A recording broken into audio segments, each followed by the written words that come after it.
जय हिंद दोस्तों, मैं Vikas UGC NET second history paper faculty आप सभी का स्वागत करता हूँ फिलोफोन पर। आई होप कि आप सभी अच्छे होंगे और आप सभी की तैयारियां अच्छी चल रही है। तो एक बार जुड़ जाइए क्लास के अंदर, फिर उस क्लास के बाद हम क्लास को स्टार्ट करेंगे। और जुड़ जाइए। हमारा आज का जो सेशन रहेगा वो बड़ा ही इंटरेस्टिंग रहेगा। Anjali, good evening.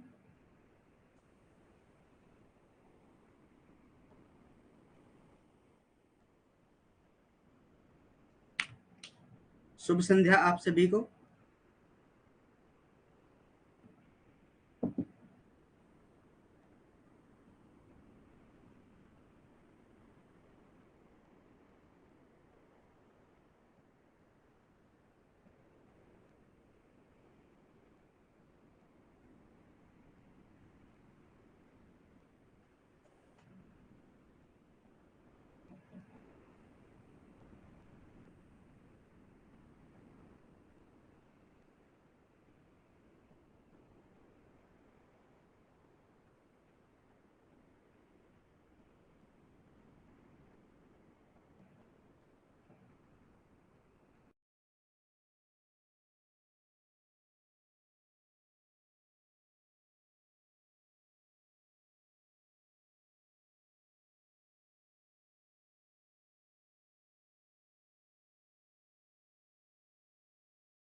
Good evening Mahadev, शुभ संध्या आप सभी को। सुमित्रा, गुड इवनिंग बहन।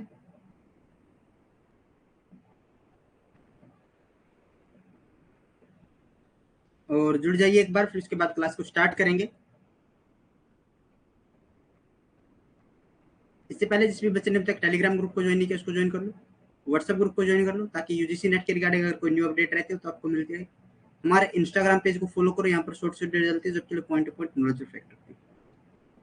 रेनू, गुड इवनिंग बहन। और फिलअप हम लेकर आए आप सभी के लिए पेपर फर्स्ट और पेपर सेकंड की दोनों क्लासेस स्टार्ट हो चुकी है, जिसके अंदर आपको नोट्स मिलते हैं, लाइव क्लासेस आपकी रहती है, एमसीक्यू प्रैक्टिस आपका रहता है, फुल नोट्स आपके लिए रहते हैं। ठीक है। पेपर फर्स्ट की जो फीस रहती है 1999 रहती है, और पेपर ओनली पेपर सेकंड के लिए भी 1999। अगर आप कॉम्बो लेना चाहते हैं तो 2999 आपको पे करने होंगे।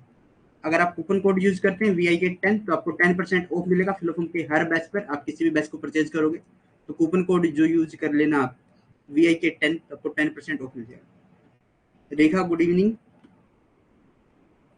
मामलुक वंश हमारा चला हुआ है, और मामलुक वंश के अंदर हमने कुतुबुद्दीन ऐबक को शुरू किया है। और कुतुबुद्दीन ऐबक को आज हम एक शासक के रूप में पढ़ेंगे।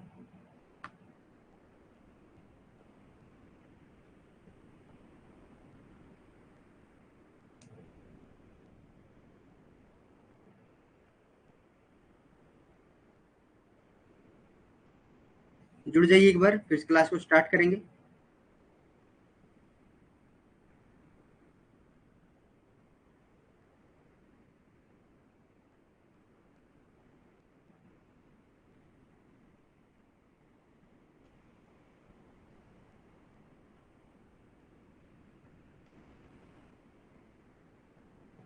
Paramdeep, good evening. परमदीप, आपको भी शुभ संध्या बहन। तो शुरू करते हैं।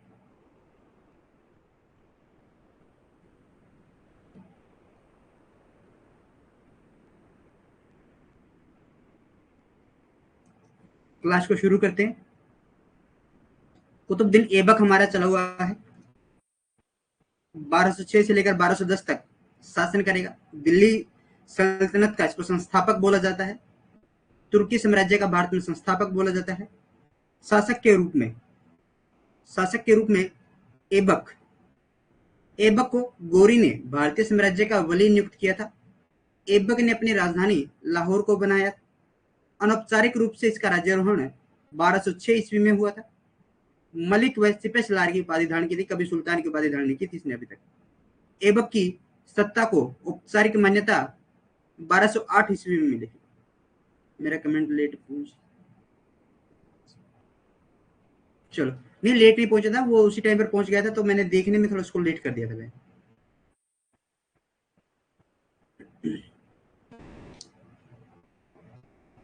शासक के रूप में ऐबक।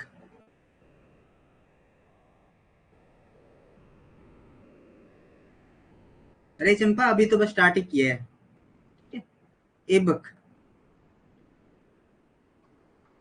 शासक के रूप में 1205 से 6 में एम गोरी के खोखरों के समय। ठीक है, मोहम्मद गोरी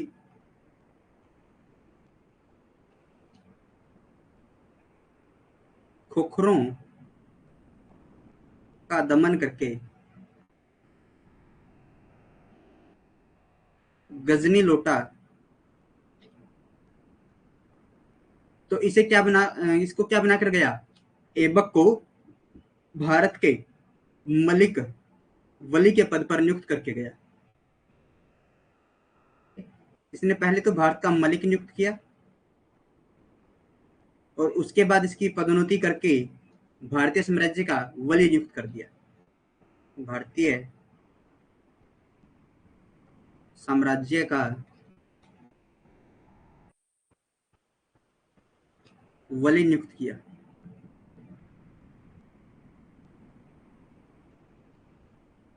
क्लियर है? Aibak was ruler. Gori appointed Aibak as the governor of the Indian emperor. Aibak made Lahore his capital. The unofficially congregations took place in 1206 AD. Took the title of Malik and commander. Aibak's authority was formally recognized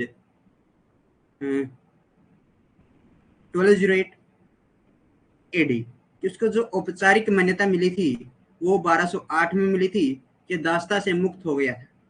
ठीक है, क्या हो गया था, Ghiyasuddin Tughlaq, sorry Ghiyasuddin गोरी, मोहम्मद गयासुद्दीन गोरी इसको दास्ता से मुक्त करेगा भाई, क्योंकि 1206 में मोहम्मद गोरी की तो मृत्यु हो जाती है, उसका भाई इसको दास्ता से मुक्त करेगा। ऐबक ने, ऐबक की जो समस्या थी यलदौज, यलदौज की दो पुत्री थी भाई। कितनी पुत्री थी? दो। एक की शादी करवा दी नासिरुद्दीन कुबाचा के साथ, और एक की करवा दी बलबन के साथ। एक की शादी करवा दी किसके साथ? गुड इवनिंग तृप्ति बहन। नासिरुद्दीन नासिरुद्दीन कुबाचा, कुबाचा से शादी करवा दी, और एक के साथ शादी करवा दी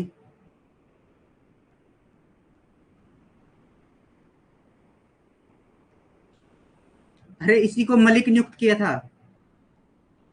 ऐबक को पहले तो मलिक नियुक्त किया था, मलिक के बाद इसकी पदोन्नति, तो इसका प्रमोशन कर दिया था, मलिक से वली बना दिया था इसको। ठीक है, मलिक से वली इसको बना दिया था। इसकी दो पुत्रियां थी, एक का विवाह तो यलदौज की दो पुत्रियों में से एक का विवाह नसीरुद्दीन कुबाचा के साथ हो जाता है, और एक का विवाह हो जाता है ऐबक के साथ। ठीक है, ऐबक की पुत्री का विवाह इल्तुतमिश के साथ हो जाता है। ठीक है, और इल्तुतमिश ऐबक बहन का विवाह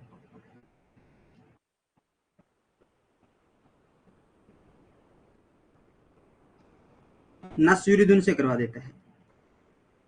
कुतुबुद्दीन ऐबक अपनी पुत्री का विवाह तो किसके साथ करवा देता है? इल्तुतमिश के साथ करवा देता है। बहन का विवाह नासिरुद्दीन कुबाचा के साथ करवा देता है। नासिरुद्दीन कुबाचा से करवा दिया था। इसने राजधानी किसको बनाया था? लाहौर को। लाहौर को राजधानी बनाया था। इसका राज्यारोहण जो हुआ था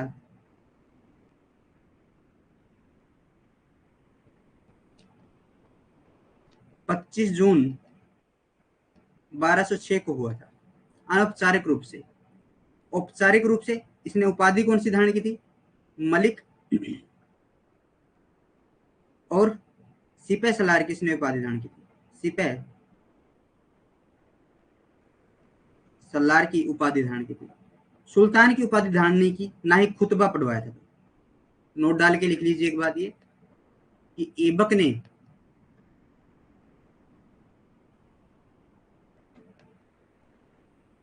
सुल्तान की उपाधि धारण नहीं की, खुतबा नहीं पढ़वाया। ठीक है, सिक्के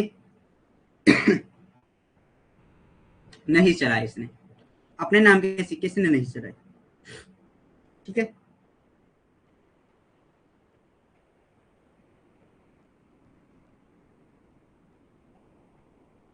कैसे कंफ्यूज हो गए आप?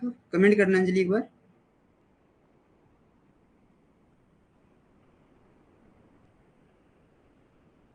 देखो इसको यहां पर समझो, इस स्लाइड पर समझो।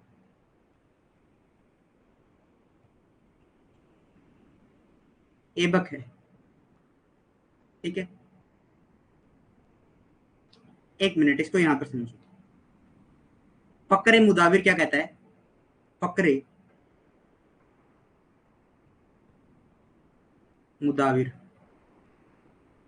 के अनुसार ये बात है कि 1205-6 में जब मोहम्मद गोरी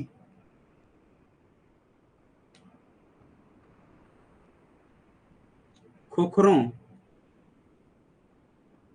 दमन करके जा रहा था, वापिस गजनी जब जा रहा था, तो इसने नियुक्त कर दिया ऐबक को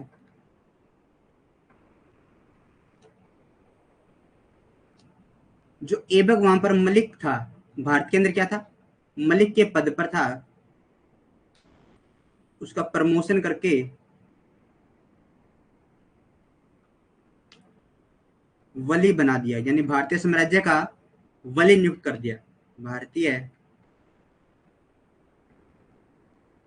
साम्राज्य का वली नियुक्त किया। ये चीजें यहां तक समझ में आ गई?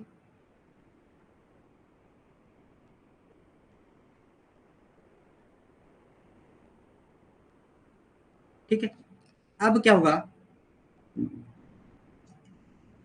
यलदोज की दो पुत्रियां हैं,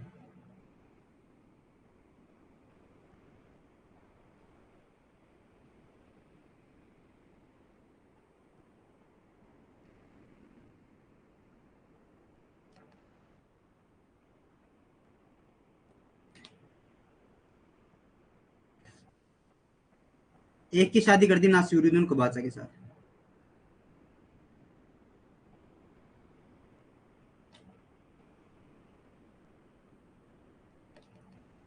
और एक की शादी कर दी ऐबक के साथ। ठीक है, ऐबक ने क्या किया, ऐबक ने क्या किया, अपनी पुत्री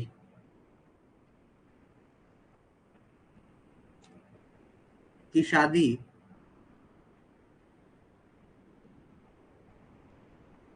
जी बिल्कुल, बहन की शादी कुबाचा से हुई है, अपनी पुत्री की शादी इल्तुतमिश से कर दी।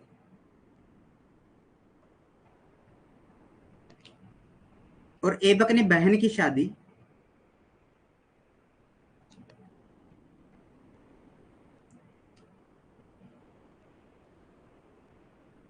कुबाचा से कर दी।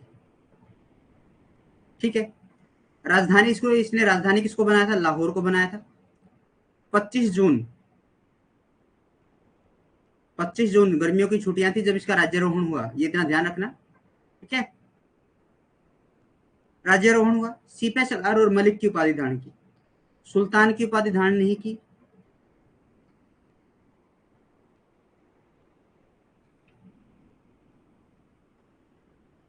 अपने नाम का खुतबा नहीं पढ़वाया,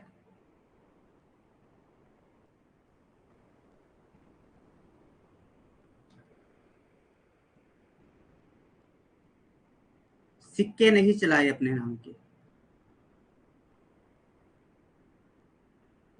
जी बिल्कुल, नसीरुद्दीन की 2 वाइफ थी।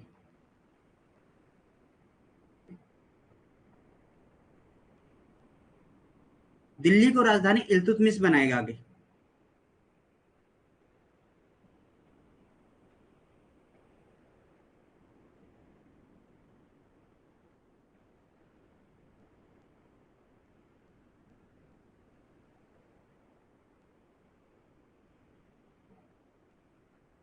ठीक है, आगे देखते हैं।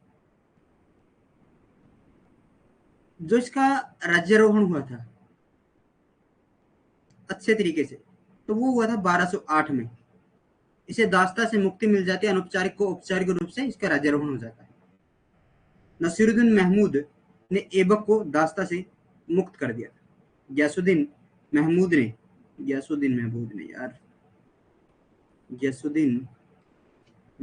ने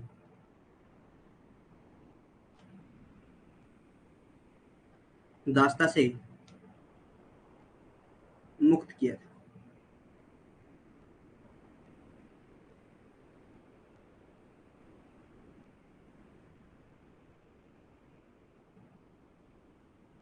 चल, हाँ 2 शादी हो गई थी भाई इनकी।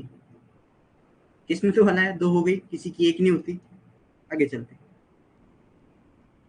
ऐबक ने निजामुद्दीन मोहम्मद को ऐबक ने निजामुद्दीन मोहम्मद को दास मुक्ति पत्र लेने मोहम्मद गयासुद्दीन के पास भेजा था। कौन है? ऐबक, है ना परमदीप बहन? किस्मत वाला है, 2 करवा गया। 2 तो हम पढ़ रहे हैं ना, ये तो सिर्फ 2 तो हम पढ़ रहे हैं जो इम्पोर्टेंट है। बाकी कितनी हुई होगी तो इसको पता है। ऐबक,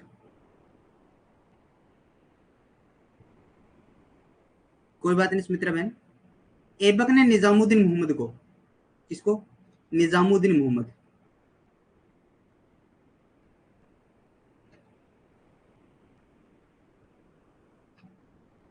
ऐबक ने निजामुद्दीन मोहम्मद को कहा कि जा भाई गोरी के पास चला जा। मोहम्मद मोहम्मद गयासुद्दीन गोरी के पास भेजा। किसके पास भेजा था? निजामुद्दीन को दास मुक्ति पत्र लेने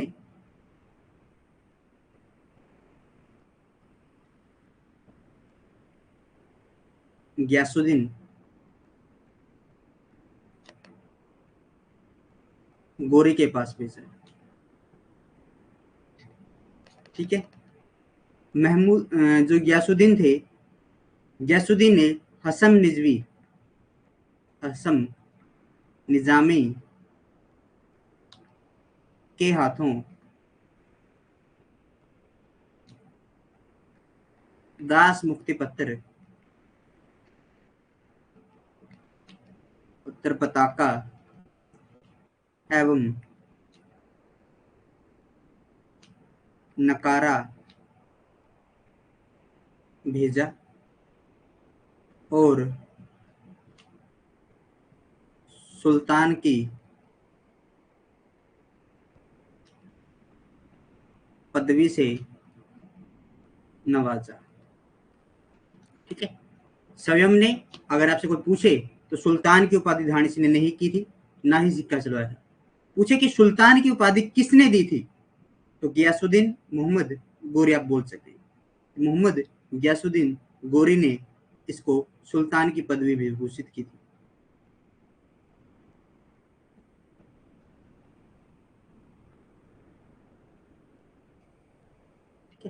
पदवी मतलब कि सुल्तान की गद्दी से नवाजा,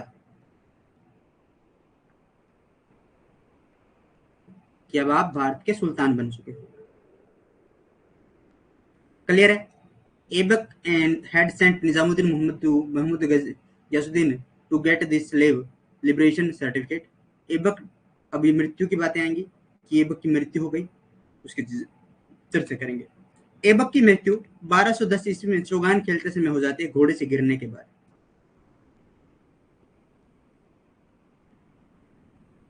कहां पर दफनाया था भाई इसको? ठीक है। और उपाधि, एक उपाधि और मिलती है इसकी,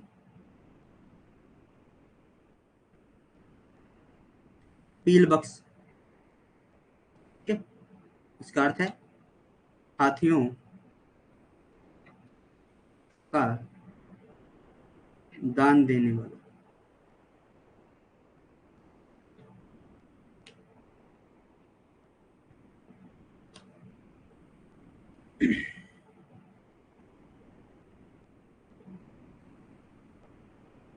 बिल्कुल, लाख बख्श, लाखों का दान देने वाला।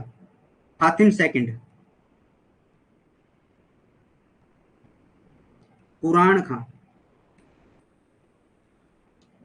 ठीक है, हातिम सेकंड, कुरान खां, इसको ये उपाधियां दी जाती है।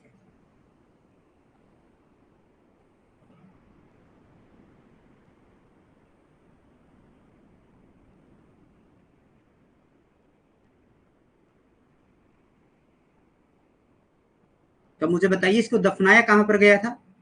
और चौगान, आधुनिक पोलो।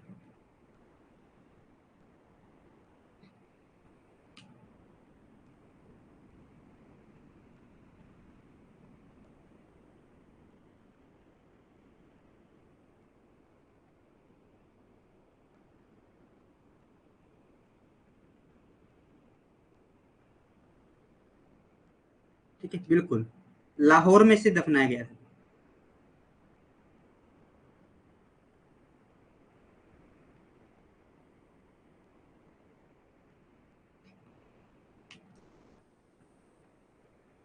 कुतुबुद्दीन ऐबक का मूल्यांकन, कुतुबुद्दीन ऐबक का मूल्यांकन, अब उसका जीवन चरित्र कंक्लूजन क्या निकलता है कि कुतुबुद्दीन ऐबक एक अत्यंत साहसी, धैर्यवान व्यक्ति था। वह एक साधारण दास की स्थिति से अपनी योग्यता एवं स्वामी भक्त के बल पर गोरी के भारतीय साम्राज्य का प्रतिनिधित्व निधि तथा दिल्ली सल्तनत का प्रथम सुल्तान बना। अपने प्रयत्नों से गजनी से संबंध विच्छेद कर भारत को उसके प्रभुत्व से मुक्त कर दिया। Evaluation of Qutbuddin Aibak. Qutbuddin Aibak was a very congress and patient person from the position of an ordinary slave on the strength of his ability and उसकी जो स्वामी भक्ति devotion, he became the representative of the Indian emperor of Gori and the first sultan of the Delhi Sultanate. Sir syllabus में कौन सा unit पढ़ रहे हैं आप, पढ़ा रहे हैं सुनीता? यूनिट हम 4 पर है। ठीक है, फर्स्ट सेकंड थर्ड आपकी एंशिएंट के अंदर आती है। ठीक है, और ये फोर्थ है।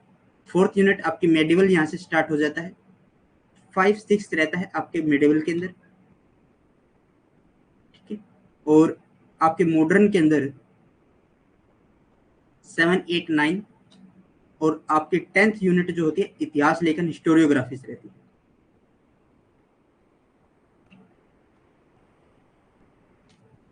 इसमें हमने थ्योरी भी कर ली है, और कुछ चीजें अगर बच गई होगी वो मैं एमसीक्यू के थ्रू आपको प्रैक्टिस करवा दूंगा। ठीक है, एमसीक्यू के थ्रू मैं आपको यहाँ पर प्रैक्टिस करवा दूंगा उसकी। मिडिवल के अंदर हमने गोरी वंश को पढ़ लिया है, और गोरी वंश के बाद हमने दिल्ली सल्तनत शुरू की है। और दिल्ली सल्तनत में मामलुक वंश, गुलाम वंश, इलबरी वंश, ठीक है, दास वंश, ये हमने शुरू किया है।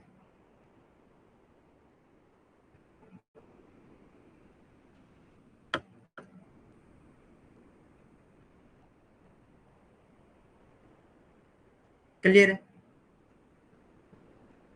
कमेंट कीजिए एक बार।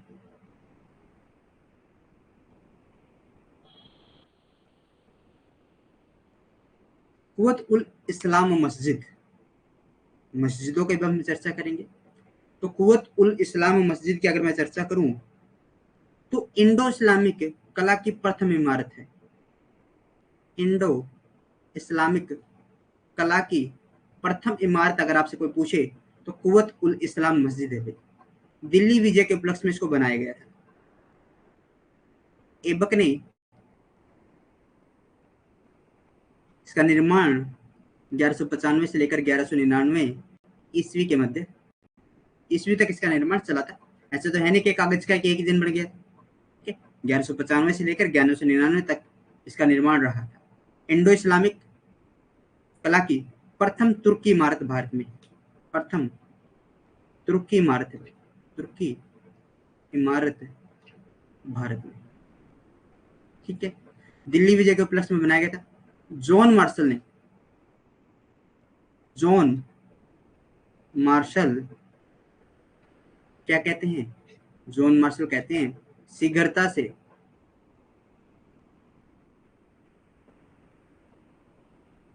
निर्मित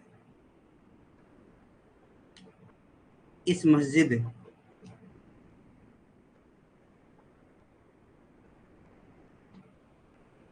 का निर्माण मूलतः 27 जैन मंदिरों को ध्वंस करके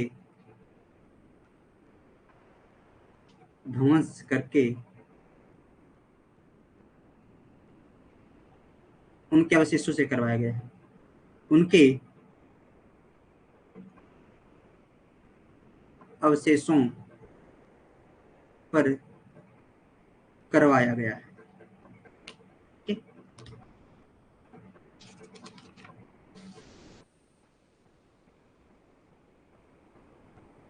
क्लियर है? पिक्चर अच्छे से नजर आ रही है? मुझे तो बड़ी क्लियर नजर आ रही है भाई, पिक्चर तो बहुत क्लियर नजर आती है।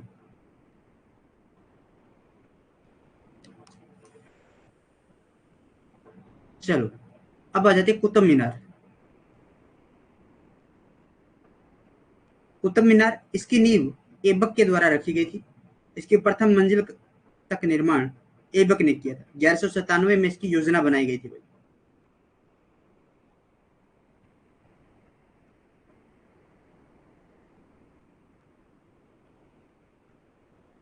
इल्तुतमिश ने इसमें 3 मंजिल जोड़कर इसको 4 मंजिलों तक पहुंचवा दिया था। जो चौथी मंजिल उसके ऊपर बिजली गिरने के कारण ध्वस्त हो जाती है, फिर तो फिरोज शाह तुगलक उसके ऊपर निर्माण कार्य शुरू करवाता है। प्रथम 3 मंजिलें लाल बलुआ पत्थर और ऊपरी 2 मंजिलें सफेद बलुआ पत्थर से बनी हुई। और ज्यादा फैक्ट इसके जानने के लिए मैं लिख के देख लेता हूँ। दिखाई दे रहा है ना स्लाइड के ऊपर? हाँ दिखाई दे रहा है, ठीक है।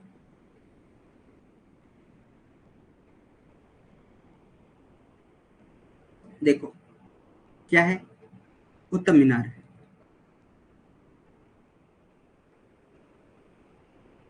जी बिल्कुल, 2.5 दिन का झोपड़ा भी है। 2.5 दिन का झोपड़े के इतने अमेजिंग फैक्ट आपको बताऊंगा कि आपको लगेगा कि क्या इतने अमेजिंग फैक्ट आपके लिए लेकर आए। इसके अंदर भी अमेजिंग फैक्ट आपको देखने को मिलेंगे।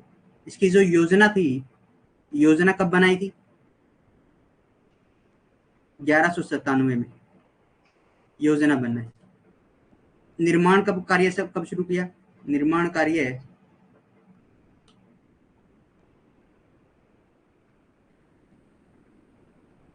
1206 में शुरू किया। ऐबक ने सिर्फ फर्स्ट फ्लोर इसका बनवाया और मृत्यु हो गई। ठीक है, मृत्यु हो जाती। इल्तुतमिश ने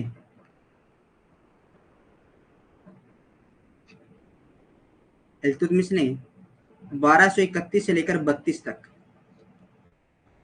इसमें 3 मंजिलें ऐड कर दी।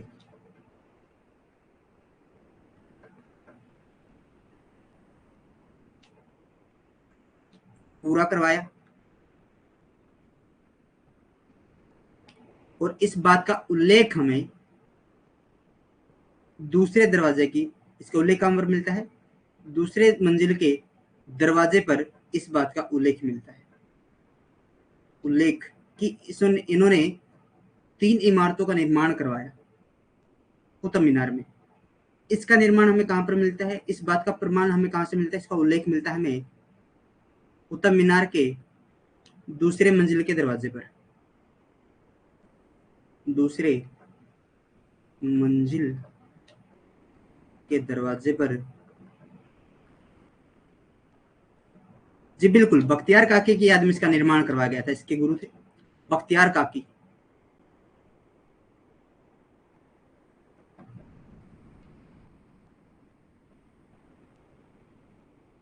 याद में निर्माण करवाया गया था। Very good Renu. एक छोटी सी पॉइंट था जो मेरे माइंड से मिस हो गया था।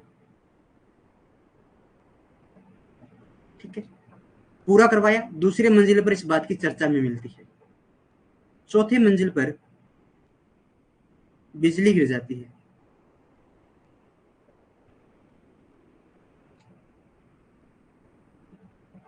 ठीक है, क्या कर जाती है? बिजली गिर जाती है। और बिजली गिर जाने से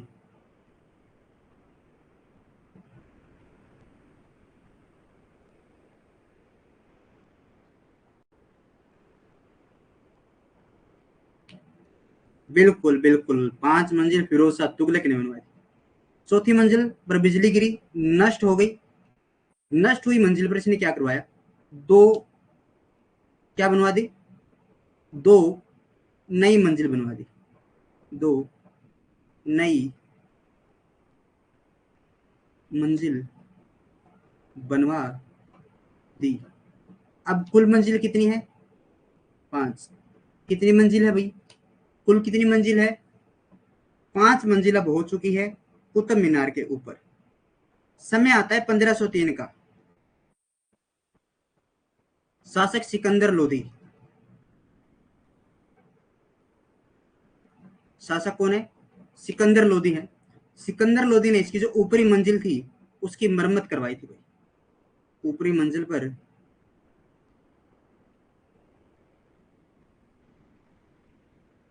मरम्मत का कार्य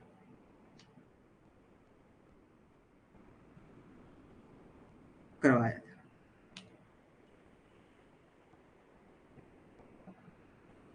क्लियर है?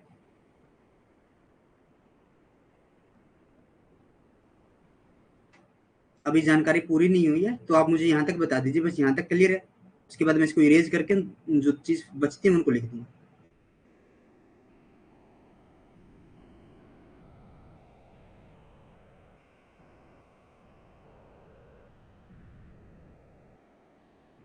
चलो, मंजिलें हो गई हमारे कुल 5।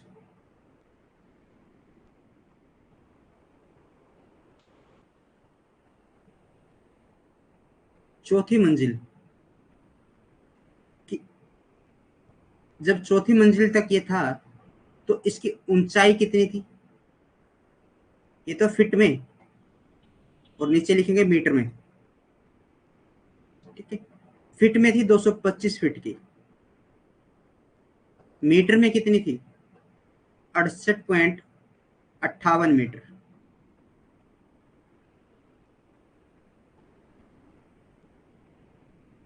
कितनी थी? 68.58 मीटर थी।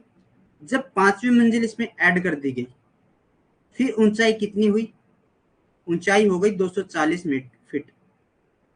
मीटर की अगर बात करूं तो 72.5 मीटर इसकी ऊंचाई हो गई थी।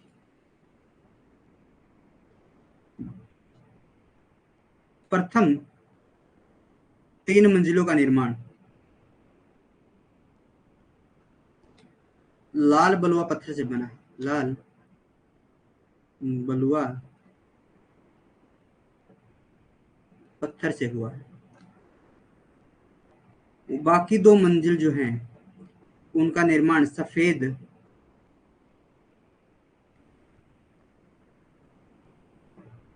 बलुआ पत्थर से हुआ है।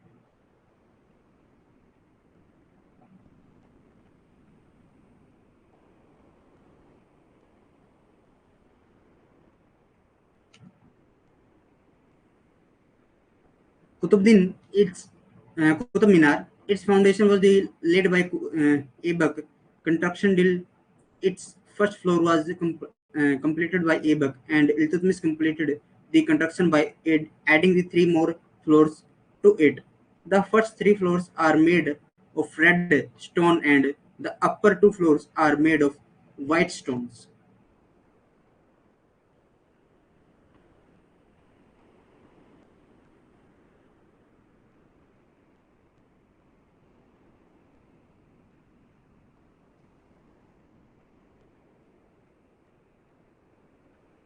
आगे चलते हैं। आगे आ जाता है 2.5 दिन का झोपड़ा।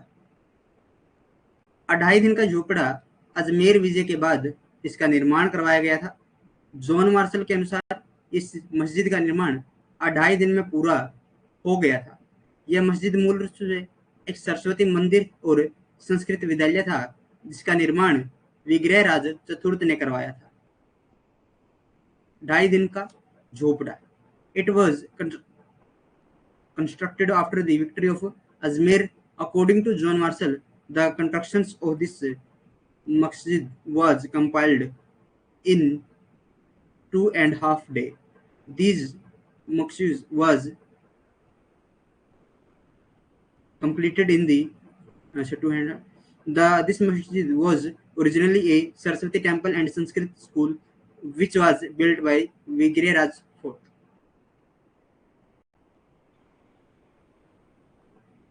देखिए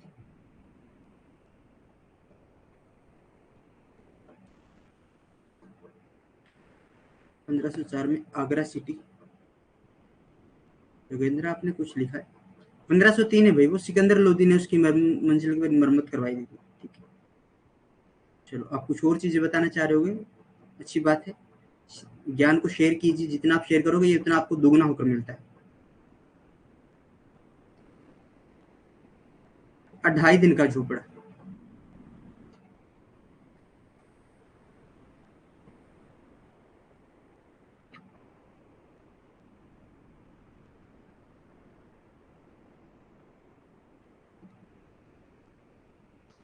अजमेर विजय के उपलक्ष्य में बनाया गया था।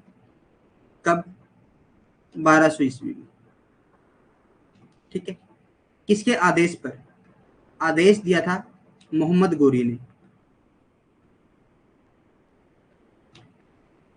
ठीक है, मोहम्मद गोरी ने आदेश दिया था, उसके आदेश पर इसका निर्माण करवाया गया था। जॉन मार्शल के अनुसार हमने बात कर ली कि इसको इस 2.5 दिन में निर्माण करवा दिया गया था। यह मस्जिद मूल रूप से एक सरस्वती मंदिर थी और संस्कृत विश्वविद्यालय था, जिसकी नींव विग्रह राज चतुर्थ ने लिखी थी। विग्रह राज चतुर्थ, एक मिनट में इसको रेज कर देता हूँ। विग्रह राज चतुर्थ के बारे में सीधा हम चर्चा करेंगे।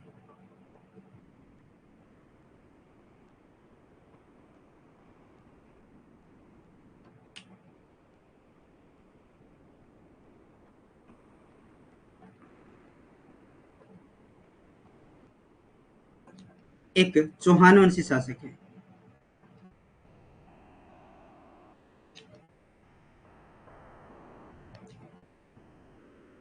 इसकी रचना है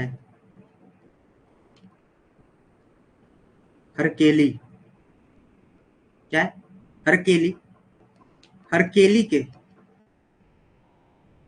ठीक है, हरकेली जिसकी रचना है, इसकी 75 पंक्तियां, कितनी? 75 पंक्तियां 2.5 दिन के झोपड़े की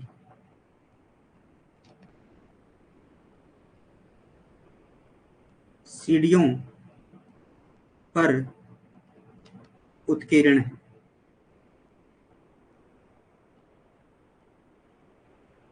ठीक है, 2.5 दिन के झोपड़े की जो सीढ़ियां, उसके ऊपर विग्रह राज चतुर्थ की एक रचना है हरकेली। तो हरकेली वहां पर लिखी गई। जॉन मार्शल ने तो बोल दिया कि यह 2.5 दिन का झोपड़ा था, 2.5 दिन में इसका निर्माण कर दिया था। परंतु पर्सी ब्राउन क्या कहता है? पर्सी ब्राउन कहता है कि यह झोपड़ा एक ऐसे स्थान पर था जहां पर 2.5 दिन का मेला लगता था। इस कारण से इस स्थान को 2.5 दिन का झोपड़ा कहा जाता है। क्या कहा पर्सी ब्राउन ने? पर्सी ब्राउन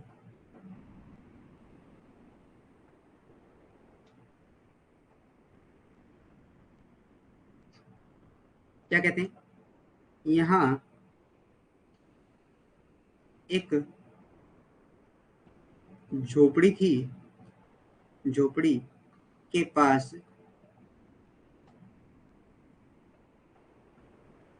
2.5 दिन का मेला लगता था।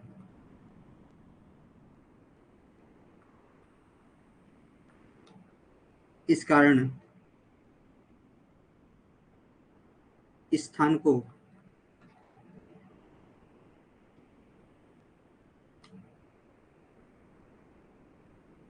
2.5 दिन का झोपड़ा कहा जाता है। इसके उत्खनन का श्रेय कनिंगम को जाता है। उत्खनन का श्रेय कनिंगम व भंडारकर को जाता है।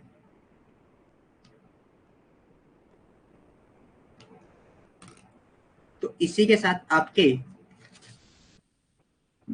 कुतुबुद्दीन ऐबक जो शासक था वो समाप्त हो जाते हैं।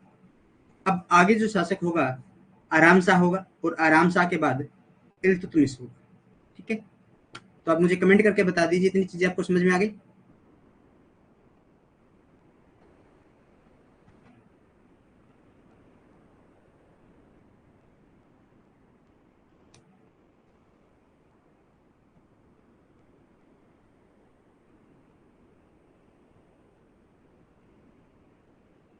जी बिल्कुल।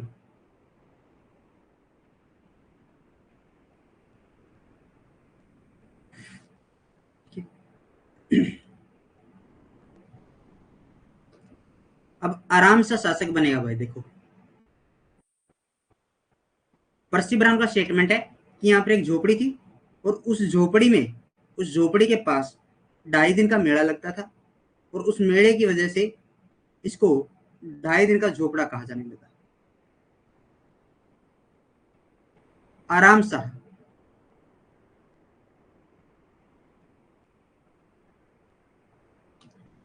1210 से लेकर 11 लाहौर के कुछ अमीरों व मलिकों ने गद्दी पर बिठाया। तबकात नासिरी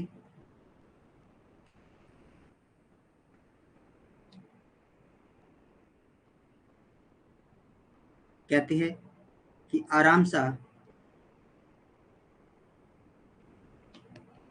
के नाम के बाद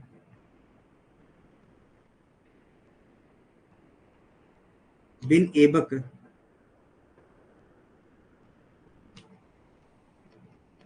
मिलता है। इससे अनुमान लगाया जाता है कि ऐबक का पुत्र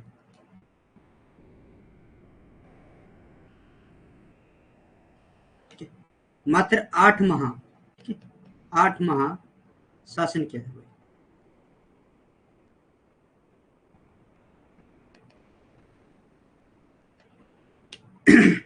8 महीने तक ही शासन कर पाए थे।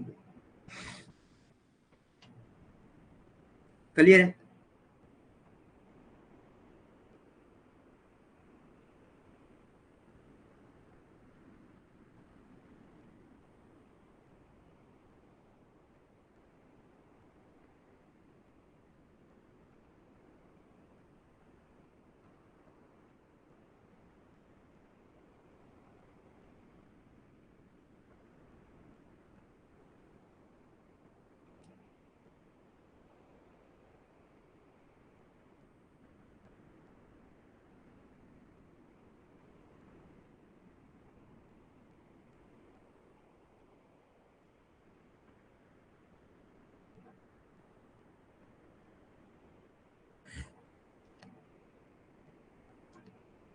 चलो अब शुरू करते हैं इल्तुतमिश को।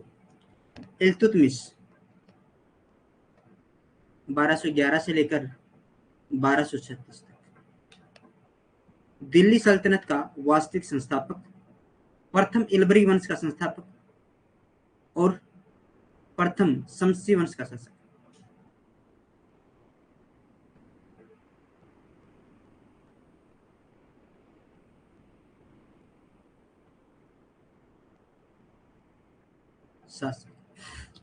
ठीक है,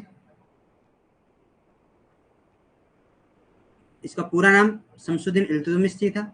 इल्तुतमिश को हम का नाम इसका मिलता है। उसका पूरा नाम जो था वो शमसुद्दीन इल्तुतमिश का जो अर्थ है वो अर्थ की अगर मैं बात करूं बार्ट होल्ड के अनुसार।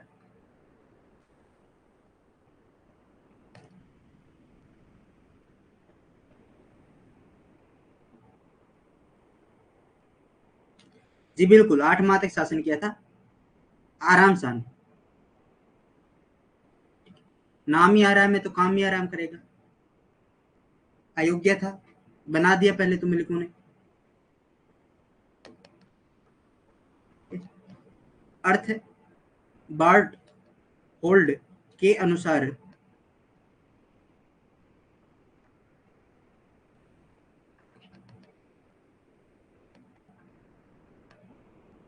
राज्य का स्वामी।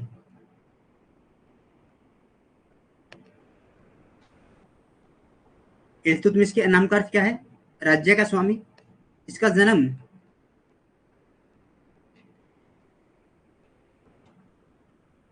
चंद्र ग्रहण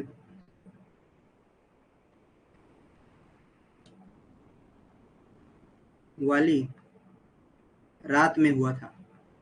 ये बात कौन कहते हैं? बदायूनी।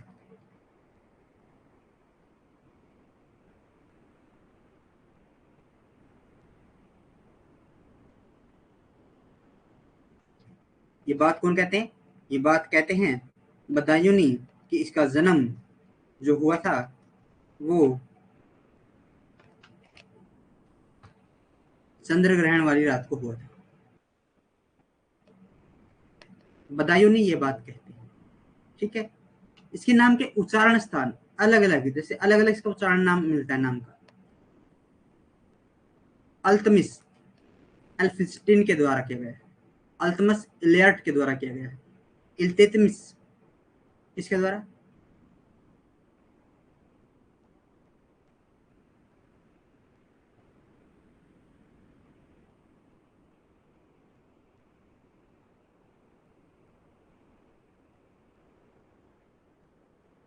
हाँ बिल्कुल, बदायूं का इक्तेदार था। मुझे समझ भी नहीं आ रहा क्या आपने लिख क्या दिया महादेव। पता नहीं हुआ क्या आ गया ये। बाद में याद है कि हाँ इल्तुतमिश के बारे में कह रहे हो कि बदायूं का इक्तेदार। ठीक, बिल्कुल सही बात कही। कई बार मुझे तुम्हारे कमेंट समझ में नहीं आते, उसे एक आइडिया सा लगाना पड़ता है कि हाँ ये चीज की तरफ जा रहे हैं, ये चीज कह रहे हैं। क्योंकि यहाँ पर जो तुम लिखते हो तो शॉर्टकट टाइप में लिखते हो।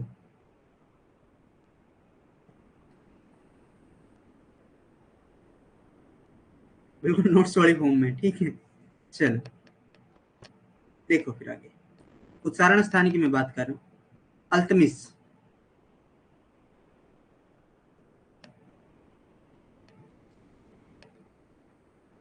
एलिफिंस्टन ने क्या है कहा है?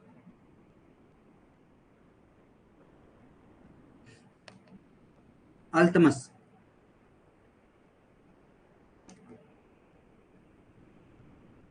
इलियट के अनुसार।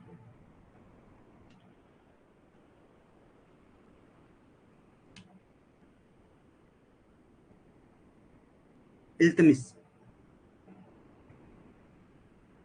जी बिल्कुल, इल्तुतमिश को गुलामों का गुलाम भी कहा जाता है।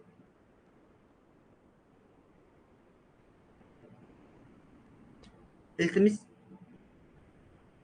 ये नाम दिया है हिकमत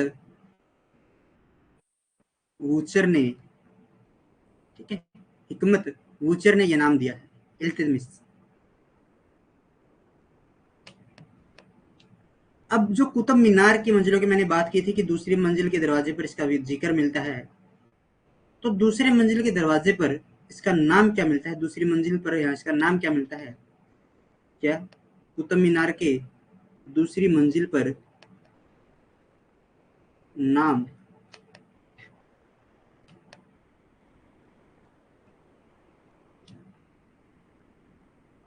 इल्तुतमिश अल कुतुबी।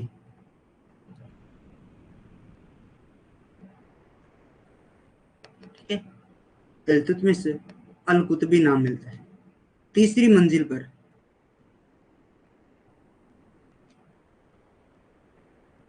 इल्तुतमिश अल सुल्तान मिलता है।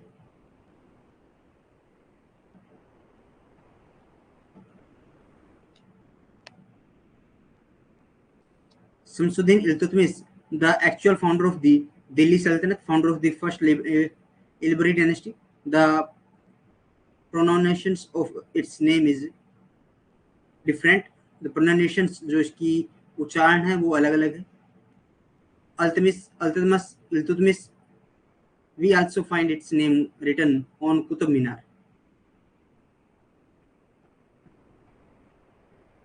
क्लियर है यहाँ तक? यहाँ तक मुझे कमेंट करके बता दीजिए आपको क्लास कैसी लगी.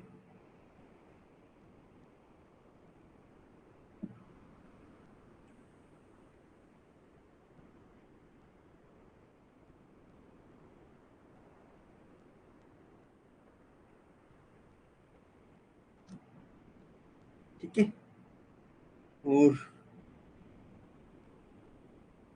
आपसे बातें कर लेते हैं कुछ.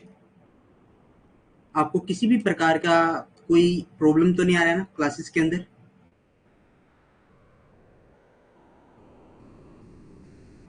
क्योंकि अब बोलने में थोड़ी सी प्रॉब्लम आ रही है, बोला नहीं जा रहा है. तो इसको आगे कंटिन्यू कर रखते क्लास को. ठीक है,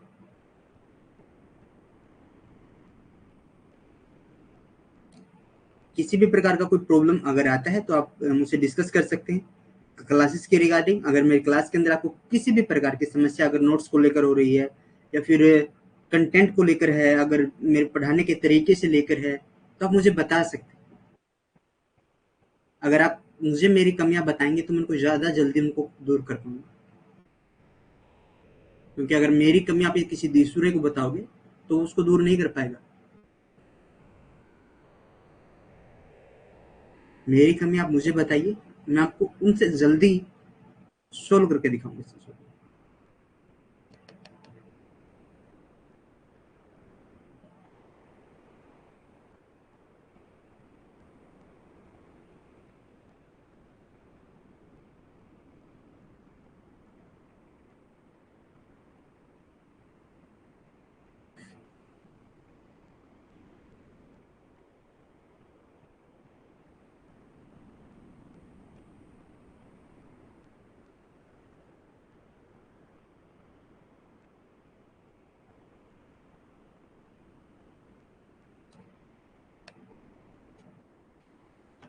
थैंक यू रेनू बहन, थैंक यू.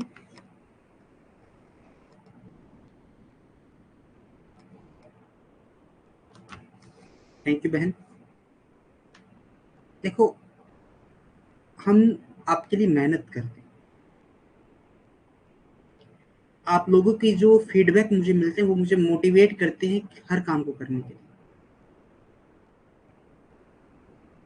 हर बार कुछ नया खोज के लाने के लिए मुझे मोटिवेट करते हैं. आपका हर एक वर्ड मुझे मोटिवेट करता है, क्योंकि आप से ही मैंने सब कुछ सीखा. बिल्कुल सर, क्लास डाउनलोड करने के बाद क्लास क्यों नहीं चलती है? अब मुझे बताओगे थोड़ा सा उसके अंदर क्या आता है, एरर आता है या फिर बफरिंग होता है? आप मुझे बताओगे कि स्क्रीन ब्लैक होता है, थोड़ा सा ये मेंशन कर दो ताकि मैं टेक्निकल टीम से इस बारे में बात कर सकूं. ठीक है, अगर ऐसा है तो आप चंपा स्क्रीनशॉट तो शायद ऐप अलाउ नहीं करती है, तो अगर स्क्रीनशॉट शायद नहीं अलाउ है ऐप पर, हाँ नहीं अलाउ है, तो आप मुझे फिर भी बता देना किसी दूसरे के फ़ोन से पिक निकाल कर मुझे दिखा देना चैट बॉक्स में कि ऐसी प्रॉब्लम आ रही है, ताकि मैं आगे टेक्निकल टीम के साथ इसके बारे में बातें कर सकूँ.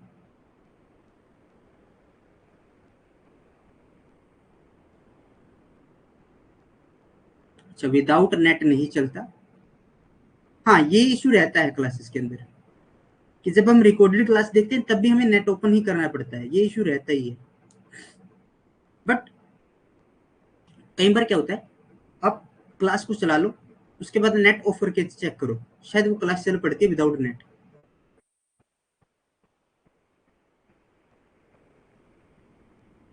महादेव आपके कंधों पर देश का भार है, देश की रक्षा आप कर रहे हो, तो ओबिचुअली आपके पास समय नहीं रहता होगा. ठीक है, फिर भी मैं आपसे थोड़ी सी गुजारिश करूंगा कि अपना कुछ समय निकाल लीजिए, ज़्यादा नहीं. आप जो क्लासेस हैं उनको ऑडियो में डाउनलोड कर लीजिए, और जब भी आप अपने ड्यूटी टाइम पर होते हैं, जब भी कुछ भी आप कर रहे होते हैं, जैसे खाना खा रहे हैं, कुछ भी, तो आप अपना ऑडियो जो भी डिवाइस होता है आपका, लीड हो गया या फिर कहते हैं वो ब्लूटूथ पोर्ट होते हैं, उनका आप यूज कर सकते हैं। ठीक है,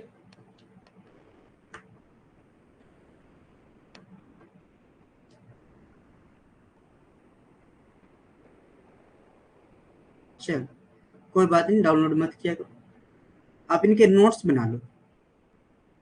क्लासेस देखने में समय लगेगा, अगर आप रिवीजन करोगे ना, आप ये सोच रहे होगे कि बाद में भी बच जाएगी, बाद में बैच खत्म होने के बाद रिवीजन हो जाएगी, कुछ नहीं हो पाएगा। आप नोट्स बनाओ। मान लीजिए आप बैच को रिवीजन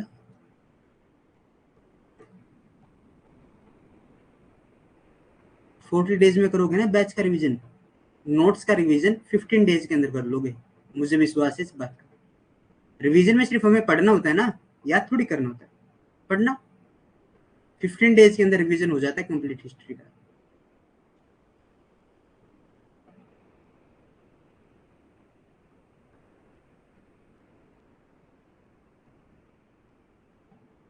चलो थोड़ा सा एडजस्ट कर लो, 6 हाँ, पीडीएफ भी नहीं खुलता है। चलो अब अक्टूबर तक के समय की जरूरत है। अक्टूबर के एंड में आपका सिलेबस कंप्लीट हो जाएगा।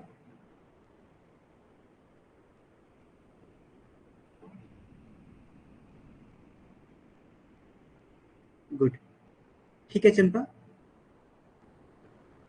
रेनू, ठीक है, अच्छी बात है, उनको रिवीजन करते रहिए, रिवीजन से ही आपका हो जाएगा, मुझे उम्मीद है। अक्टूबर तक हमारा सिलेबस कंप्लीट हो जाएगा, end of the October complete हो जाएगा।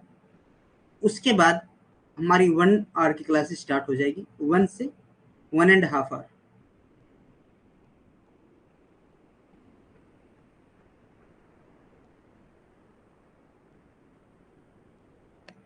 अच्छा, आप कंटेंट तो अच्छा देते ही हैं। जी शुक्रिया चंपा बहन।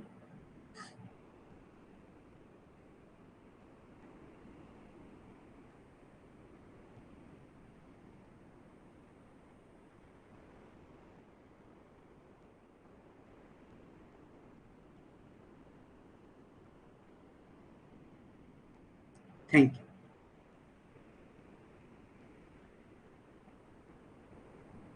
तो उसके बाद 1 and 1.5 आवर की हमारी क्लासेस शुरू हो जाएगी। उसके अंदर आपको कोई क्लास के अंदर ना ये नोट अगर आप करना चाहो तो उन क्लासेस के नोट्स बना लेना, अगर अच्छा लगे। पोर्ट्रेट रहते हैं वो भी क्लासेस हमारी, वहाँ जो क्लास होती है वो एमसीक्यू फॉर्म में रहेगी, और चारों जो ऑप्शन होंगे मैं चारों ऑप्शनों को डिस्कस करूंगा। क्लास के अंदर 20 से 25।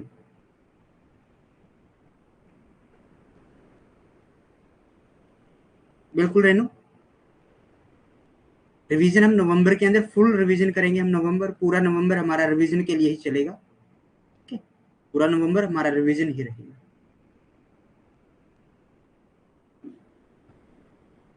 तो इसी के साथ हम इस क्लास को यहीं पर समाप्त करते हैं।